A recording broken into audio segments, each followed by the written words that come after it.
راس هلته په څو غنیم سره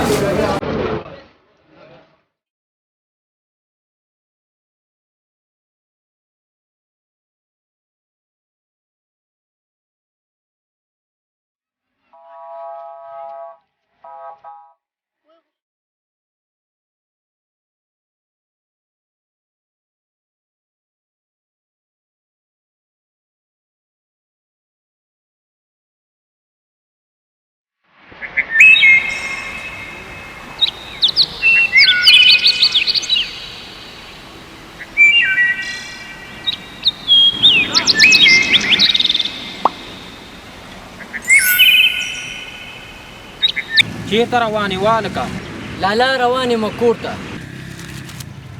دا مڼې واخله کور ته یوسه چې څه مېلمانه راغلي ما ته ملګري ولاړ دي هغو ته ورشه هغه سمه ده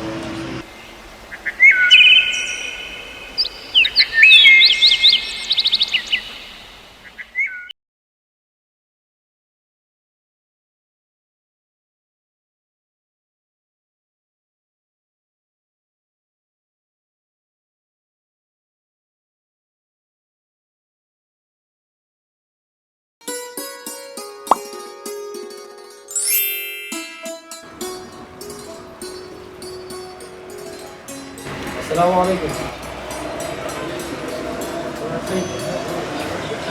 ورور څه پکارو؟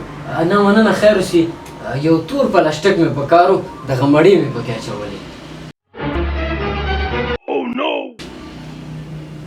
تور پلاستیک؟ ها تور پلاستیک خو نشته کوم بل رنګ؟ خیر دی که هر رنګ وي چې سپین وي. دا څنګه دی؟ بس دا ډېر ښه دی. صحیح دی مهرباني.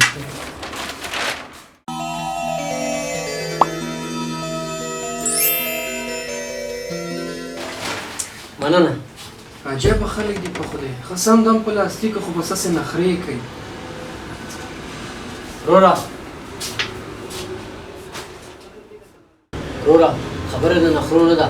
په دغې کار سره ما د نبي علیه صلات وسلام سنت ژوندي کړ ځکه چې حضرت محمد صلی الله علیه وسلم به چې کله کور ته تله او خوراکي توکي به یې وړه په یو داسې څه کې به یې پټ کړه چې لاره کې څوک ونه ګوري په دې خاطر چې په لاره کې داسې خلک داسې ماشومان ناست وي چې هغې سحر وخوري نو ماښام روټۍ ته حیراني غریب یې یسیر او دې ته یې وسه نه کېږي نو داسې نه چې د دې په کتو سره د الله نه ناامیده شي او ناامیدي وکړي دغه تور پلاستیک غوښتنه ما ځکه تا نه وکړه چې تر کوره پورې ځم نو په لاره کې به داسې ماشومان ناست وي چې غرمۍ وخوري ماښام به نه د دې په کتو سره ناامیده نه شي او دومره وس زما نشته چې ټولو ته یې زه ورکړم مونږ او تاسو ته پکار دي چې کله هم خوراکي توکي که هغه بوټي که هغه وچه مېوه یا نور څه کور ته وړو نو باید په یو تور پلاستیک کې یا یو داسې څه کې پټ کړو چې لاره کې څوک ونه ګوري او د الله نه ناامیده نه شي پوه شوې